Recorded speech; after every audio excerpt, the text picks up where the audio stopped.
secret oaths and secret proceedings. We decided long ago that the dangers of excessive and unwarranted concealment of pertinent facts far outweigh the dangers which are cited to justify it. Even today there is little value in opposing the threat of a closed society by imitating its arbitrary restrictions. Even today there is little value in ensuring the survival of our nation if our traditions do not survive with it. And there is very grave danger that an announced need for increasing security will be seized upon by those anxious who wish to expand its meaning to the very limits of official censorship and concealment. That I do not intend to permit to the extent that it is under my control. That no official of my administration, whether its rank as high or low, civilian or military, should interpret my words here tonight as an excuse to censor the news, to stifle dissent, to cover up our mistakes, or to withhold the press and public the facts they deserve to know. But we are opposed around the world by a monolithic and ruthless conspiracy that relies primarily on covert means for expanding its sphere of influence, on infiltration instead of invasion, on subversion instead of elections, on intimidation instead of free choice, on guerrillas by night instead of armies by day.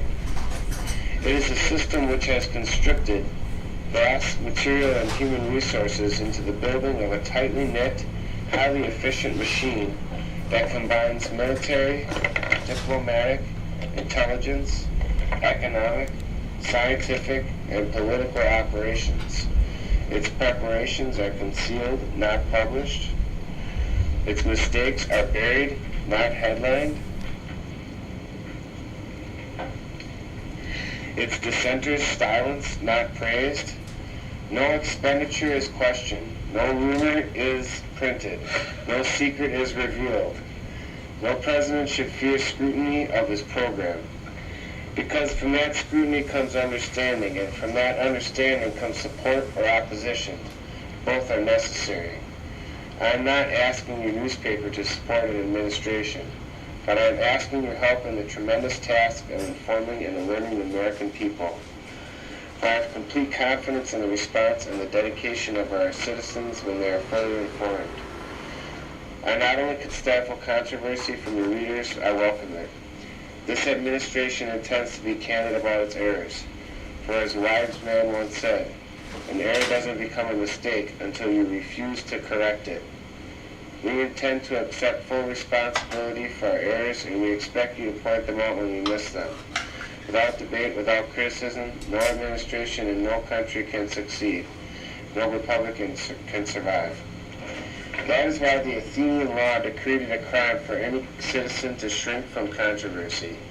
That is why our press was protected by the First Amendment, the only business in America specifically protected by the Constitution. Not primarily to amuse or entertain, not to emphasize the trivial and sentimental, not to simply give the public what it wants, but to inform, to arouse, and reflect, to state our dangers and our opportunities, to indicate our crises and our choices, to lead, mold, and educate, and sometimes even anger public opinion. This means greater coverage and analysis of international news, for it is no longer far away and foreign, but close at hand and local. It means greater attention to improved attention, to greater understanding of the news, as well as improved transmission, and it means finally the government at all levels must meet its obligation to provide you with its possible information outside the narrowest limits of national security. And so it is to the printing press, to the recorder of man's deeds, the keeper of his conscience, the carrier of his news, that we look for the strength for his assistance, confident that with your help man will be what he was born to be, free and independent.